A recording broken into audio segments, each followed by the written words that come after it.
BCB পরিচালক আসিফ আকবরের বিরুদ্ধে অর্থ আত্মসাতের গুরুতর অভিযোগ ব্যবসায়িক পার্টনারের। রমনা থানায় জিডি করলেও মামলা নেয়নি পুলিশ। পিএসএল এর লাহোর কালান্দার্সের সঙ্গে অনুশীলন মোস্তাফিজ ও পারভেজ ইমনের। উদ্বোধনী ম্যাচে কাল হায়দ্রাবাদ কিংসম্যানের মুখোমুখি হবে বর্তমান চ্যাম্পিয়নরা। আন্তর্জাতিক ফিফা ফ্রেন্ডলিতে কাল বাংলাদেশের প্রতিপক্ষ শক্তিশালী ভিয়েতনাম। হামজার খেলা নিয়ে ধোঁয়াশা, প্রতিপক্ষের সঙ্গে চোখে চোখ রেখে লড়াইয়ের প্রত্যয়। এবং বিশ্বকাপের চূড়ান্ত স্কোয়াড খুঁজে নেওয়ার আগে প্রস্তুতিতে ব্যস্ত ব্রাজিল। ফ্রান্সের বিপক্ষে ম্যাচ সামনে রেখে অরল্যান্ডো সিটিতে সেলেসাওদের অনুশীলন।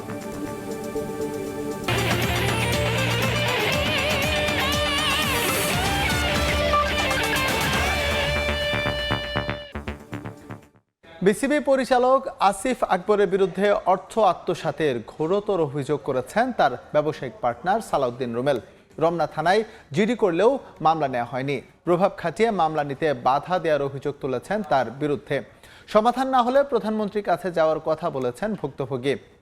কেন মামলা নেওয়া হয়নি এই বিষয়ে জানতে চাইলে থানার ভারপ্রাপ্ত কর্মকর্তা কথা বলতে রাজি হননি।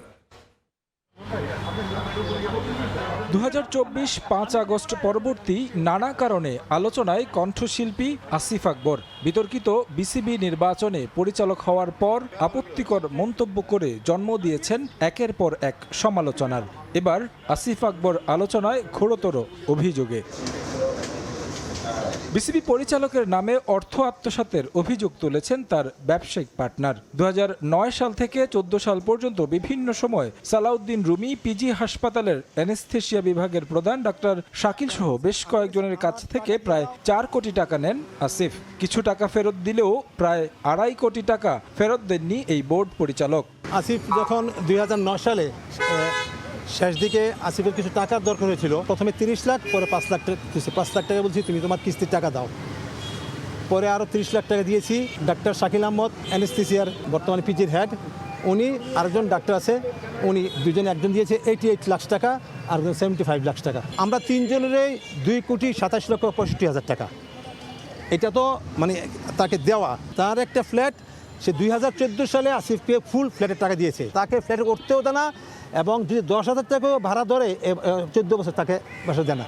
বিভিন্ন সময় টাকা চাইলে হুমকি দিয়েছেন আসিফ আকবর, এমন অভিযোগও তুলেছেন তিনি। শেষ পর্যায়ে 10 মার্চ রমনা থানায় সাধারণ ডায়েরি করেছেন এই ভুক্তভোগী। তবে মামলা করতে চাইলে তার কাছ থেকে নেওয়া হয়নি মামলা। 11 তারিখ সে আসিফ আকবর তার মোবাইল থেকে ডাক্তার শাকিলকে ফোন করেছে, শাকিল ভাই, আমি একজন মন্ত্রীকে শেষ করে দিছি, একজন বাংলাদেশ ক্রিকেটারকে আমি শেষ করেছি, একজন গায়ককে শেষ করেছি, আর আপনি তো কি, আপনি আমাদের 1 টাকা নিতে পারবেন? 10 তারিখ থেকে আমি না হলে 20 বার আমি থানায় এসেছি, কালকে রাত্রে আমি থানায় এসেছি, এরা মামলা নিতে যাচ্ছে না। কুমিল্লাতে তার কাছে অনেকে টাকা পাও না, 62 জন মিলিয়ে আমরা একটা সমিতি করেছি, সমিতির টাকা সে দেয় না। কেন মামলা নেওয়া হয়নি সেই বিষয়ে জানতে রমনা থানার ভারপ্রাপ্ত কর্মকর্তার সঙ্গে কথা বলতে গেলে এ বিষয়ে মন্তব্য করতে রাজি হননি। বিষয়টি সুরাহার দাবিতে থানার সামনে অবস্থান করেন ভুক্তভোগী ব্যবসায়ী। আইনিভাবে সমাধান না হলে প্রধানমন্ত্রীর কাছে যাবেন বলেও জানিয়েছেন তিনি। আমরা তারেক জিয়াকে বলবো যে আমাদের জিনিসটা আপনি দেখুন, আমরা কি টাকা পাও না, টাকা পাও না। Tarique Hasan Shimul, Somoy Sangbad, Dhaka. Pakistan super league PSL এ খেলতে লাহোরে পৌঁছে গেছেন বাংলাদেশি 6 ক্রিকেটার। নিজ নিজ ফ্র্যাঞ্চাইজ ডেরায় চলে গেছেন তারা।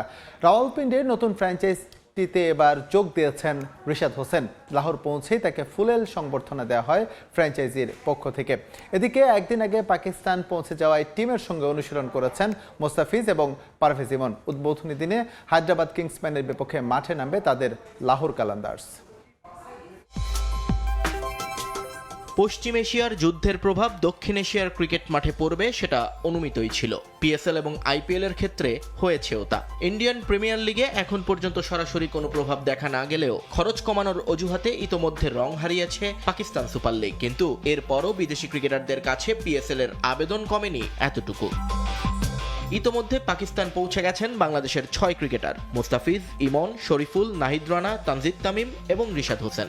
একদিন আগে লাহোর পৌঁছে বেশ উষ্ণ সংবর্ধনা পেয়েছিলেন ডিফেন্ডিং চ্যাম্পিয়ন কালান্দার্সের 2 টাইগার রিক্রুট ফিজ এবং ইমন। দলের সঙ্গে একটা অনুশীলন সেশনও করেছেন তারা। সেখানে দীর্ঘক্ষণ ব্যাটিং বোলিং করতে দেখা গেছে ফিজ এবং ইমনকে। আসরের উদ্বোধনী ম্যাচে নতুন ফ্র্যাঞ্চাইজি হায়দ্রাবাদ কিংসম্যানের মুখোমুখি হবে লাহোর। সেখানে টিম কম্বিনেশনের কারণে ইমনের খেলা নিয়ে সংশয় থাকলেও মোস্তাফিজ যে থাকছেন তা অনেকটাই নিশ্চিত। এদিকে ফিজদের সঙ্গে একই ফ্লাইটে লাহোর আসেন নাহিদ রানা এবং শরীফুল, আর একদিন পর এসেছেন তানজিদ হাসান তামিম। তারা তিনজনই খেলবেন বাবর আজমের দল পেশোয়ার জালমিতে। টিম হোটেলে পৌঁছানোর পর ক্রিকেটারদের বরণ করে নেয় ফ্র্যাঞ্চাইজি কর্তৃপক্ষ। তবে প্রথম দিনের অনুশীলন সেশনে দেখা যায়নি তাদের। ভিসা জটিলতা কাটিয়ে দুবাই ট্রানজিটের পর আজ ভোরে লাহোর পৌঁছান আরেক বাংলাদেশি সেন্সেশন রিশাদ হোসেন। শেষ মৌসুমে লাহোর কালান্দার্সের হয়ে খেললেও এবার রিশাদকে নিলাম থেকে দলে টেনেছে নতুন ফ্র্যাঞ্চাইজি রাওয়ালপিন্ডি। টিম হোটেলে এই লেগ স্পিনারকে ফুল সংবর্ধনা দিয়েছে ফ্র্যাঞ্চাইজি কর্তৃপক্ষ। নিয়ন মোহাইমেন, সময় সংবাদ। এবার ফুটবল প্রসঙ্গ। বছরের প্রথম ম্যাচে ভিয়েতনামের বিপক্ষে মাঠে নামছে বাংলাদেশ ফুটবল দল। এশিয়ান কাপ বাছাই সিঙ্গাপুর ম্যাচের আগে এই ম্যাচকে প্রস্তুতি হিসেবে দেখছেন হেড কোচ হাভিয়ের ক্যাব্রেরা। শুরুর একাদশে হামজা খেলবেন কিনা তা নিয়েও ধোঁয়াশা রেখেছেন লাল সবুজ হেড কোচ। শক্তিশালী ভিয়েতনামের বিপক্ষে চোখে চোখ রেখে লড়াইয়ের প্রত্যয় অধিনায়ক জামাল ভুঁইয়ার। আর বাংলাদেশিকে কঠিন প্রতিপক্ষ বলছেন ভিয়েতনাম কোচ। হ্যানওয়ের হ্যাংডে স্টেডিয়ামে ম্যাচ শুরু সন্ধ্যা 6টায়। 4 মাসের বেশি সময় পর মাঠে ফিরতে যাচ্ছে বাংলাদেশ ফুটবল দল। বছরের প্রথম ম্যাচে লাল সবুজদের প্রতিপক্ষ ভিয়েতনাম। সিঙ্গাপুরের বিপক্ষে এশিয়ান কাপ বাছাইয়ের আগে প্রস্তুতি স্বার্থে র্যাঙ্কিংয়ে 72 ধাপ এগিয়ে থাকা দলের সঙ্গে নিজেদের ঝালিয়ে নিবে জামালরা। তবে প্রতিপক্ষ যেই হোক না কেন বাংলাদেশের ম্যাচের আগে সব ফোকাসই থাকে হামজা চৌধুরীকে ঘিরে। লেস্টার সিটি তারকা ভিয়েতনামে পৌঁছে দলের সঙ্গে করেছেন প্রথম অনুশীলন। ভিয়েতনাম ম্যাচের আগে টিমের সঙ্গে মানিয়ে নিতে এই একটা সেশনই পাচ্ছেন হামজা। তাতে খুব একটা অসুবিধা হওয়ার কথা নয় লাল সবুজ সুপারস্টারের। এই ম্যাচের আগে ভিয়েতনাম কোচের পুরো পরিকল্পনা হামজাকে ঘিরে। মাঠে যে করেই হোক আটকাতে হবে লেস্টার তারকাকে। অবশ্য হামজাকে নিয়ে ভিন্ন ভাবনা লাল সবুজ কোচ হাভিয়ার ক্যাব্রেরার। হামজা দলের সঙ্গে যুক্ত হয়ে মাত্র একটি অনুশীলন করেছে। সুস্থ থাকলেও তাকে নিয়ে তাড়াহুড়া করতে চাই না। শারীরিক অবস্থা পর্যবেক্ষণ করে তাকে খেলানোর ব্যাপারে চূড়ান্ত সিদ্ধান্ত নেব। আমরা এখানে এসেছি সিঙ্গাপুরের বিপক্ষে প্রস্তুতি স্বার্থে। সেরা প্রস্তুতি নিয়েই এশিয়ান কাপ বাছাইয়ে যেতে চাই। গেল 1 বছরে দলে অনেক পরিবর্তন হয়েছে। আমরা এখন এশিয়ার শক্তিশালী প্রতিপক্ষের বিপক্ষে লড়তে জানি। ভিয়েতনামের বিপক্ষে কঠিন ম্যাচ হতে যাচ্ছে, তবে আমরা আমাদের সেরাটা দেব। হামজা চৌধুরী ইংলিশ লিগে খেলে। সে দুর্দান্ত ফুটবলার। তার খেলার ভিডিও আমরা সংগ্রহ করেছি। তাকে আটকিয়ে রাখার চেষ্টা করব। শক্তিমত্তায় পিছিয়ে থাকলেও এই ম্যাচের আগে আত্মবিশ্বাসী বাংলাদেশের ফুটবলাররা। জয় দিয়ে বছরটা শুরু করতে চায় ক্যাব্রেরা বাহিনী। হামজা সমিতদের নিয়ে গড়া বাংলাদেশ দলকে শক্তিশালী বলছেন ভিয়েতনাম কোচ। এদিকে বাংলাদেশের মতো এই ম্যাচের আগে ভিয়েতনামে যুক্ত হচ্ছে বেশ কজন প্রবাসী ফুটবলার। ভিয়েতনাম লিগ খেলতে এসে সেদেশে থিতু হয়েছেন ব্রাজিলের ডো হুয়াংহেন। বাংলাদেশের বিপক্ষে অভিষেক হতে পারে তার। আর স্বাগতিক ভিয়েতনামকে দক্ষিণ পূর্ব এশিয়ার সবচেয়ে শক্তিশালী প্রতিপক্ষ বলছেন হাভিয়ার ক্যাব্রেরা। ভিয়েতনাম এই মুহূর্তে দক্ষিণ পূর্ব এশিয়ার সবচেয়ে শক্তিশালী দল। ব্রাজিলিয়ান বংশোদ্ভূত হোয়াং হেন, সোয়ানসনদের মতো ফুটবলার তাদের আছে। আশা করি আমাদের ছেলেরা তাদের বিপক্ষে সমান তালে লড়বে। বাংলাদেশ বিগত 1 বছরে অনেক বদলে গেছে। তারা গতিময় ফুটবল খেলে। ম্যাচটা কঠিন হবে। আমাদের দলে যুক্ত হয়েছে বেশ কয়েকজন ফুটবলার। তাদের খেলা দেখার অপেক্ষায় আছে। এশিয়ান কাপের মূল পর্বে জায়গা করে নিয়েছে ভিয়েতনাম। অন্যদিকে সিঙ্গাপুরের বিপক্ষে বাংলাদেশের নিয়ম রক্ষার ম্যাচ। স্বাধীনতা দিবসে এই ম্যাচে জয় তুলে নিয়ে দেশবাসীকে উপহার দিতে চাইবে হামজা জামালরা। ফাহিম ইসলাম, সময় সংবাদ। জীবিত অবস্থায় শেন ওয়ার্নের নেয়া জীবনের গুরুত্বপূর্ণ এক সিদ্ধান্তের পুরস্কার পেতে যাচ্ছে তার পরিবার। আইপিএল ফ্র্যাঞ্চাইজ রাজস্থান রয়্যালসে খেলার সময় ওয়ার্নের ছিল মালিকানা চুক্তি। বিক্রির সময় সেই হিস্সা হিসেবে ওয়ার্নের পরিবার পেতে যাচ্ছে প্রায় 600 কোটি টাকা। এদিকে রাজস্থান রয়্যালস বিক্রির একদিন পরই রেকর্ড $1.78 বিলিয়ন বিক্রি হয়ে গেছে আইপিএলের আরেক ফ্র্যাঞ্চাইজ রয়্যাল চ্যালেঞ্জার্স বেঙ্গালুরু। জীবনের কিছু সিদ্ধান্তের হয়তো তাৎক্ষণিক প্রতিফলন থাকে না, কিন্তু একটা নির্দিষ্ট সময় শেষে তা বিশাল মূল্য বয়ে আনে। এমনই এক সিদ্ধান্ত নিয়েছিলেন শেন ওয়ার্ন রাজস্থান রয়্যালসে থাকার সময়। তিনি পৃথিবী থেকে চলে গেছেন, কিন্তু তার নেওয়া সিদ্ধান্তের সুফল পেতে চলেছে তার পরিবার। 2008 থেকে 12 আইপিএল ফ্র্যাঞ্চাইজিতে অজি কিংবদন্তি ছিলেন 4 বছর। প্রথম আসরে অংশ নিয়েই দলকে করেছিলেন চ্যাম্পিয়ন। তার আগে রাজস্থানের সঙ্গে করেছিলেন টেকনিক্যাল কন্ট্রাক্ট। ওয়ার্নের গুরুত্ব বুঝে মালিকপক্ষ সেটা মেনে নিয়েছিলেন নির্দ্বিধায়। রাজস্থান রয়্যালসে শুধু ক্রিকেটার হিসেবেই খেলেননি শেন ওয়ার্ন, একই সঙ্গে ছিলেন দলের অধিনায়ক ও কোচ। পাশাপাশি দায়িত্ব পালন করেছেন ফ্র্যাঞ্চাইজিটির ক্রিকেট অপারেশনস প্রধান হিসেবে। এত সব গুরু দায়িত্ব পালনের জন্য রাজস্থানের মালিকানার 0.75% শেয়ার দাবি করেছিলেন তিনি, এবং প্রতি বছর এই হারে ওয়ার্নের মালিকানা বৃদ্ধি পায়। আইপিএলের প্রথম আসরের চ্যাম্পিয়নরা শেন ওয়ার্নের শর্ত মেনে নিতে কোনো কাল বিলম্ব করেনি। মোট 4 বছর ফ্র্যাঞ্চাইজিতে খেলেছেন সর্বকালের সেরা লেগ স্পিনার। তাতেই রাজস্থানের মোট শেয়ারের 3% মালিকানা পেয়ে গিয়েছিলেন শেন ওয়ার্ন। সম্প্রতি মার্কিন ব্যবসায়ী কালসোমানি $163 কোটি রাজস্থান কিনে নিয়েছেন, বাংলাদেশি মুদ্রায় যা 20,000 কোটি টাকার বেশি। এই মূল্য অনুযায়ী ওয়ার্নের 3% শেয়ারের দাম দাঁড়িয়েছে বাংলাদেশি মুদ্রায় প্রায় 600 কোটি টাকা। যদিও নিজের বুদ্ধিদীপ্ত সিদ্ধান্তের সুফল ভোগ করে যেতে পারেননি শেন ওয়ার্ন। 2022 সালে থাইল্যান্ডে মারা যান এই অজি কিংবদন্তি।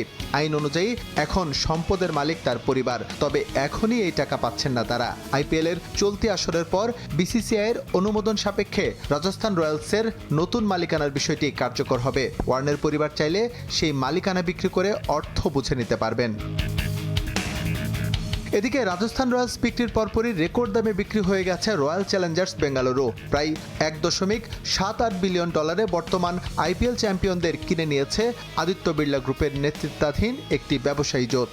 নতুন চুক্তিতে ফ্র্যাঞ্চাইজির মালিকানায় আরও আছে Times of India group, Bolt Ventures এবং ব্ল্যাকস্টোন। এজন্য বাংলাদেশি মুদ্রায় তাদের খরচ হয়েছে প্রায় 21,850 কোটি টাকা। এস এম ইকবাল, সময় সংবাদ। বিশ্বকাপের চূড়ান্ত স্কোয়াড ঘোষণার আগে নিজেদের ঝালিয়ে নিতে শেষবারের মতো মাঠে নামছে রেকর্ড 5 বারের বিশ্ব চ্যাম্পিয়ন ব্রাজিল। যুক্তরাষ্ট্রের অরল্যান্ডোতে শুরু হয়েছে সেলেসাওদের অনুশীলন। তবে ইনজুরি আর নেইমারের অনুপস্থিতি কিছুটা দুশ্চিন্তার ভাঁজ ফেলেছে কার্লো অ্যাঞ্চেলোত্তির কপালে। তাই তো ফ্রান্স ও ক্রোয়েশিয়ার মতো শক্তিশালী দুই প্রতিপক্ষের বিপক্ষে এক ঝাঁক নতুন ফুটবলার সুযোগ দিচ্ছেন ইতালিয়ান মায়েস্ট্রো।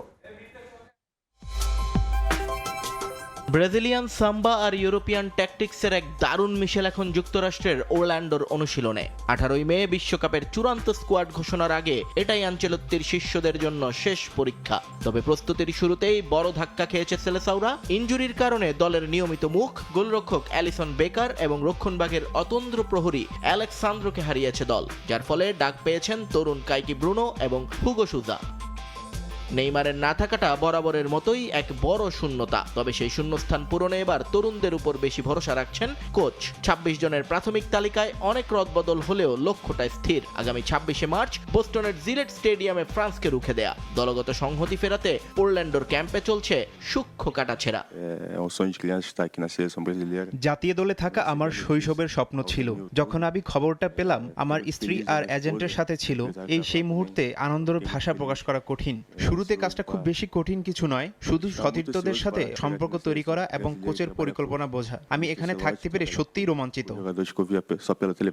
ব্রাজিলের সামনে পরীক্ষাটা মোটেও সহজ নয়। 26 তারিখ ফ্রান্সের মুখোমুখি হওয়ার পর 31 মার্চ ওরল্যান্ডোর ক্যাম্পিং ওয়ার্ল্ড স্টেডিয়ামে তারা লড়বে ক্রোয়েশিয়ার বিপক্ষে। দুটোই ইউরোপের পাওয়ার হাউস, তাই ইনজুরি জর্জরিত রক্ষণভাগ সামলানো আর আক্রমণের ধার বাড়ানোই এখন সেলেসাওদের মূল মিশন। আমরা জানি দল হিসাবে এখানে কতটা তীব্র প্রতিদ্বন্দ্বিতা হবে। ব্রাজিলের ইতিহাস অনেক বড়, অন্য যে কোনো দেশের চেয়ে বেশি বিশ্বকাপ আমাদের। এখন দায়িত্বটা আমাদের কাঁধে। আমাদের লক্ষ্য হলো কঠোর পরিশ্রম করা এবং আসন্ন ম্যাচগুলোতে সেরাটা দিয়ে বিশ্বকাপের মূল দলে নিজেদের জায়গা নিশ্চিত করা। নতুন আর অভিজ্ঞতার মিশেলে ওরল্যান্ডোর এই প্রস্তুতি ক্যাম্পই হতে যাচ্ছে আঞ্চেলোত্তির ব্রাজিলের নতুন দিনের সূচনা। নিয়ন মোহাইমিন, সময় সংবাদ। এদিকে বিশ্ব এদিকে বিশ্বকাপ শিরোপা ধরে রাখতে পুরনো কৌশল লিওনেল স্ক্যালোনির। অভিজ্ঞদের পাশাপাশি বেশ কিছু তরুণ মুখ নিয়ে আবারও বাজিমাত করতে চান এই মাস্টারমাইন্ড। এরই মধ্যে বিভিন্ন লিগে স্কাউটিং শেষ করে দল গুছিয়ে ফেলেছেন আর্জেন্টাইন কোচ। তার স্কোয়াডে এবারও চমক উপহার দেবে বলে সংবাদ প্রকাশ করেছে আন্তর্জাতিক গণমাধ্যম। কাতার বিশ্বকাপে স্ক্যালোনি যখন হুলিয়ান আলভারেজ, এনজো ফার্নান্দেস আর ম্যাকঅ্যালিস্টারকে রেখে দল ঘোষণা করেন, চারদিকে উঠেছিল সমালোচনার রব। আর্জেন্টিনার অনেক বড় নাম বাইরে রেখে তার এই স্কোয়াড জন্ম দিয়েছিল বিস্ময়ের, কিন্তু মাঠের লড়াই দেখা গেছে তারাই আলবিসেলেস্তের তুরুপের তাস। স্ক্যালোনির এই কৌশল নিয়ে বিভিন্ন মহলে গবেষণাও হয়েছে বিস্তর। আরও একটা বিশ্বকাপ দরজায় কড়া নাড়ছে। আবারও ঘুরে ফিরে আলোচনায় লিওনেল স্ক্যালোনির কৌশল। বিশ্লেষকদের প্রশ্ন, আবারও কি পুরনো স্ট্র্যাটেজিতেই ভেলকি দেখাবেন তিনি? অভিজ্ঞ আর নতুনদের মিশেলে গড়ে তুলবেন বিধ্বংসী এক স্কোয়াড, যারা আর্জেন্টিনার হয়ে মিশনে নামবে চতুর্থবারের মতো বিশ্বকাপ জয়ের। শুনতে বেশ সহজ মনে হলেও এমন দল সাজানো খুবই চ্যালেঞ্জিং, কারণ লিওনেল মেসিদের মতো অভিজ্ঞতার সঙ্গে তরুণদের মেন্টাল অ্যাডজাস্টমেন্টের বিষয়টি খুবই গুরুত্বপূর্ণ। সেই জায়গাতেই মুনশিয়ানার পরিচয় দিয়েছেন স্ক্যালোনি। তাই আস্থার জায়গা থেকেই আবারও চ্যালেঞ্জ নিতে প্রস্তুত আর্জেন্টাইন কোচ। আন্তর্জাতিক বিভিন্ন সূত্রের দাবি, দল গঠনের জন্য স্ক্যালোনির কোচিং স্টাফ ছড়িয়ে ছিটিয়ে কাজ করছে বিভিন্ন লিগে। তাদের একটা খসড়া তালিকাও এরই মধ্যে নাকি তৈরি হয়ে গেছে। রক্ষণে গভীরতা আনতে এরই মধ্যে কোচের গুডবুকে ঢুকে পড়েছেন বোর্নমাউথ ডিফেন্ডার মার্কোস সেনেসি এবং Inter Milan centre back Thomas Palacios. Cristian Romero এবং লিসান্ড্রো মার্তিনেজের ইনজুরি খুলে দিয়েছে তাদের দরজা।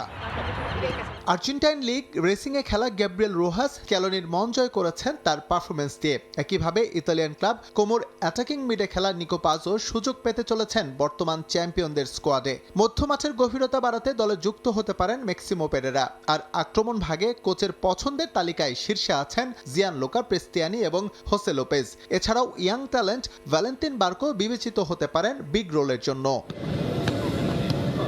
তবে বিশ্বকাপ স্কোয়াডে এখনও কেউ চূড়ান্ত নয়। মার্চ উইন্ডোতে দুটো ম্যাচ খেলবে আর্জেন্টিনা, সেখানে বেশ কাঁটা ছেঁড়ার অপশন রেখেছে এএফএ। এই ম্যাচ দুটোতে ফুটবলারদের পারফরমেন্স আর ইনজুরি কনসার্ন বিবেচনায় নিয়েই মেতে বিশ্বকাপের স্পেশাল 26 ঘোষণা করবেন লিওনেল স্ক্যালোনি। এসএম ইকবাল, সময় সংবাদ। দীর্ঘ 9 বছরের রাজত্বের পর অ্যানফিল্ড ছাড়ছেন ফুটবলের ইজিপশিয়ান কিং। এই মৌসুম শেষে লিভারপুলকে বিদায় জানাবেন মোহাম্মদ সালাহ। গুঞ্জন রয়েছে কোচ আর্নে স্লটের সঙ্গে দ্বন্দ্বের কারণে এমন কঠিন সিদ্ধান্ত নিতে বাধ্য হয়েছেন তিনি। তবে বিদায় বেলায় কারো প্রতি রাগ অভিমান রাখতে চান না তিনি। কৃতজ্ঞতা জানিয়েছেন ভক্ত, সমর্থক ও সতীর্থদের। ফুটবল অ্যারেনায় তাকে ডাকা হয় ইজিপশিয়ান কিং। ইংলিশ ক্লাব লিভারপুলের সুদিন ফেরানোর অন্যতম নায়ক। অলরেডদের জয়যাত্রায় অসামান্য অবদান রেখেছেন যারা, তাদের মধ্যে মোহাম্মদ সালাহকে শুরুতেই রাখতে হবে। মিশরীয় সেই গোল মেশিনই বলে দিলেন বিদায়। প্রাণপ্রিয় অ্যানফিল্ডে এটাই তার শেষ মৌসুম। দুর্ভাগ্যজনকভাবে দিনটা চলেই আসলো। এই মৌসুম শেষে আমি লিভারপুল ছেড়ে যাচ্ছি। ভক্তদের নিয়ে যতই বলি কম বলা হবে। সেরা সময়ে আমাকে সমর্থন দিয়েছেন, কঠিন সময়ে পাশে থেকেছেন, আমি কখনোই ভুলবো না। ছেড়ে যাওয়া সহজ নয়। জীবনের সেরা সময় উপহার দিয়েছেন আপনারা। আমি সবসময় আপনাদেরই একজন থাকবো। আপনারা আছেন বলেই আমি কখনো একা হয়ে যাব না। 1989-90 মৌসুমের পর লিগ শিরোপা জয় যাদের কাছে স্বপ্নের মতো মনে হতো, 2019-20 আর 24-25 মৌসুমে সেই অলরেডরাই ট্রফিটা উঁচিয়ে ধরেছে দুবার। 2018-19 সিজনে ঘরে তুলেছে ইউরোপ শ্রেষ্ঠত্বের চ্যাম্পিয়ন্স লিগ শিরোপা, জিতেছে ফিফা ক্লাব বিশ্বকাপ, এফএ কাপ, লিগ কাপের মতো গুরুত্বপূর্ণ tournament. Roberto Firmino, Sadio Mane আর মোহাম্মদ সালাহ, এই ত্রয়ীর কাঁধে ভর করে ইউরোপের ত্রাস হয়ে উঠেছিল ইয়র্গেন ক্লপের স্পেশাল টিম। ফিরমিনো মানেদের বিদায়ের পর লুইস দিয়াজ, ডারউইন নুনেসদের সঙ্গে জুটি বাঁধেন সালাহ। একে একে বিদায় নেন তারাও, থেকে যান মিশরীয় তারকা। এরপর সঙ্গী হুগো একিতিকে আর আলেকজান্ডার ইসাক। ক্লব পরবর্তী সময়ে কোচ আর্নে স্লটের অধীনেও ছন্দ ধরে রেখেছেন মো সালাহ। শেষ বেলায় সবার প্রতি জানিয়েছেন কৃতজ্ঞতা। লিভারপুল কেবল একটা ক্লাব নয়, এটা আবেগ, এটা একটা ইতিহাস। লিভারপুল আমার কাছে কি তা কাউকে বোঝাতে পারবো না। আমরা একসঙ্গে কত বিজয় উল্লাস করেছি, দারুণ সব শিরোপা জিতেছি, আবার কঠিন সময়ে কাঁধে কাঁধ মিলিয়ে লড়াই করেছি। প্রত্যেকের প্রতি কৃতজ্ঞ আমি। সাবেক ও বর্তমান সব সতীর্থকে ধন্যবাদ জানাই।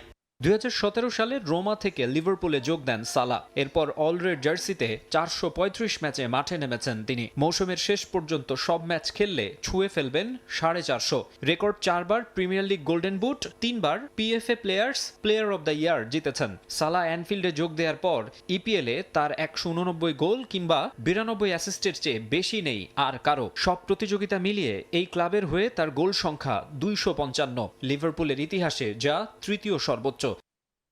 2027 সাল পর্যন্ত লিভারপুলের সঙ্গে চুক্তি ছিল সালার। তবে গুঞ্জন আছে, ফর্মে থাকলেও কোচ স্লটের সঙ্গে বনিবনা হচ্ছে না। তার মতো ফুটবলারকেও থাকতে হয়েছে বেঞ্চে। এসব কারণেই চুক্তির মেয়াদ কমিয়ে আনতে সম্মত হয়েছেন। 9 বছর রাজত্ব করেছেন যেখানে, গ্রীষ্মকালীন দলবদলে ফ্রি এজেন্ট হিসেবেই সে ক্লাবের আঙিনা ছেড়ে যাবেন ইজিপশিয়ান কিং। মাকসুম আলম খান, সময় সংবাদ। ফুটবলার হোক কিংবা কোচ, রিয়াল মাদ্রিদ মানেই এক বিশাল আকর্ষণের নাম। তবে ইয়র্গেন ক্লপের ক্ষেত্রে বিষয়টা একটু ভিন্ন। লিভারপুল ছাড়ার পর রেড বুলের হেড অফ গ্লোবাল সকার হিসেবে কাজ করা এই জার্মান মাস্টারমাইন্ডকে নিয়ে গত কয়েকদিন ধরেই উত্তাল ছিল মাদ্রিদের গণমাধ্যম। রিয়ালের হট সিটে ক্লপকে অনেকে তো বসিয়ে দিচ্ছিলেন। তবে সব জল্পনার কল্পনার অবসান ঘটিয়ে এবার নিজেই মুখ খুলেছেন 58 বছর বয়সী এই কোচ। এনফিল্ডের মায়া কাটিয়ে গত মৌসুমে যখন বিদায় নিয়েছিলেন ক্লপ, বলেছিলেন তার শক্তির ভান্ডার ফুরিয়ে এসেছে। তবে সেই ক্লপই এখন রেড বুলের গ্লোবাল ফুটবলের নীতি নির্ধারক। অথচ গুঞ্জন থামছেই না। স্প্যানিশ ক্লাব রিয়াল মাদ্রিদে শাবি আলোনসোর 7 মাসের সংক্ষিপ্ত অধ্যায় ব্যর্থতায় পর্যবসিত হওয়ার পর থেকেই বাতাসে ভাসছিল ইয়র্গেন ক্লপের নাম। এ সপ্তাহে একটি ওয়ার্ল্ড কাপ টিম প্রেজেন্টেশনের অনুষ্ঠানে গণমাধ্যমের মুখোমুখি হন তিনি। সেখানেই রিয়াল মাদ্রিদ নিয়ে প্রশ্ন উঠতে বেশ কড়া এবং রসিক মেজাজে উত্তর দেন সাবেক এই ডর্টমুন্ড বস। তার মতে রিয়াল মাদ্রিদের সাথে তাকে জড়িয়ে যে খবর ছড়ানো হচ্ছে তার পুরোটাই ভিত্তিহীন বা ক্লপের ভাষায় ননসেন্স। যদি রিয়াল মাদ্রিদ থেকে কোনো ফোন আসতো তবে আপনারা এতক্ষণে নিশ্চিতভাবেই জেনে যেতেন। কিন্তু এগুলো সব বাজে কথা। তারা একবারও কল করেনি, একবারও না। আমার এজেন্ট পাশেই আছে, তাকে জিজ্ঞেস করতে পারেন, তাকেও কেউ ফোন দেয়নি। রিয়াল মাদ্রিদ বর্তমানে তাদের সাবেক রাইট ব্যাক আলভারো আরবেলোয়ার অধীনে নতুন করে গুছিয়ে ওঠার চেষ্টা করছে। অন্যদিকে ক্লপ জানালেন আপাতত কোচিং নিয়ে তার কোনো পরিকল্পনাই নেই। তবে কি ক্লপ ডাগআউটকে বিদায় জানাচ্ছেন? উত্তরটা না। জার্মানির ট্যাকটিশিয়ান সাফ জানিয়েছেন তিনি এখনো ফুরিয়ে যাননি। অবসরের বয়স এখনো তার হয়নি। ভবিষ্যতে যে কোনো কিছুই হতে পারে। শুধু রিয়াল মাদ্রিদ নয়, জার্মানি জাতীয় দলের দায়িত্ব নিয়েও তার নাম উচ্চারিত হচ্ছে বারবার। হুলিয়ান নাগেলসম্যানের উত্তরসূরি হিসেবে তাকে দেখা যাবে কিনা এমন প্রশ্নেও ক্লপ ছিলেন কৌশলী। তিনি জানান মানুষ তাকে নিয়ে ইতিবাচক চিন্তা করছে, এটাই বড় প্রাপ্তি। তবে আপাতত রেড বুল প্রজেক্টেই তার পূর্ণ মনোযোগ। রিয়াল মাদ্রিদ কিংবা জার্মানি, ক্লপকে নিয়ে কারাকারি যে সহসাই থামছে না তা নিশ্চিত।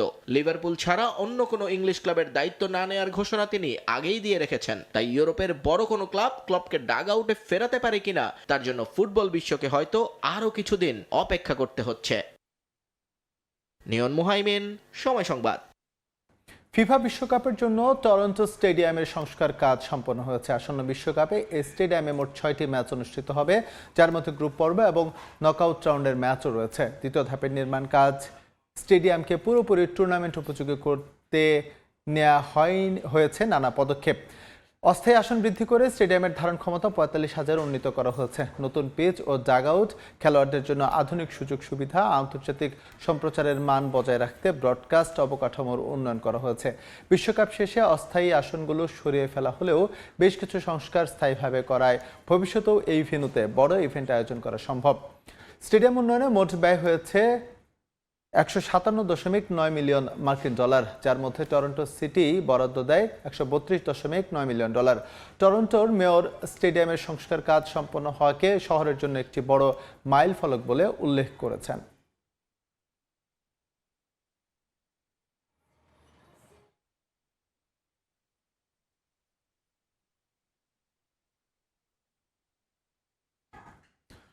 জাঁকজমক অনুষ্ঠানের মধ্য দিয়ে জাতীয় চ্যাম্পিয়নশিপ 2025 জয়ী দিনাজপুর জেলা দলের কর্মকর্তা ও খেলোয়াড়দের সংবর্ধনা দেওয়া হয়েছে। বুধবার শহরের স্থানীয় একটি মিলনায়তনে আয়োজিত অনুষ্ঠানে প্রধান অতিথি ছিলেন দিনাজপুর 3 আসনের সংসদ সদস্য সৈয়দ জাহাঙ্গীর আলম। বিশেষ অতিথি ছিলেন দিনাজপুর ফুটবল অ্যাসোসিয়েশনের সভাপতি গোলাম নবী দুলাল। সংবর্ধনায় সংসদ সদস্য সৈয়দ জাহাঙ্গীর আলম বলেন, নতুন প্রজন্মকে মাদক সন্ত্রাসমুক্ত করতে খেলাধুলার বিকল্প নেই। দিনাজপুরের ক্রীড়াঙ্গনকে আলোকিত করতে সব ধরনের সহযোগিতা দেওয়ার আশ্বাস দেন জাহাঙ্গীর আলম। জাতীয় পর্যায়ে আগামীতেও জেলার ফুটবলাররা ভালো ফলাফল করবে বলে প্রত্যাশা করেন তিনি। অনুষ্ঠান শেষে খেলোয়াড় ও কর্মকর্তাদের হাতে ক্রেস্ট, ফুল ও উপহার তুলে দেন সংসদ সদস্য সৈয়দ জাহাঙ্গীর আলম।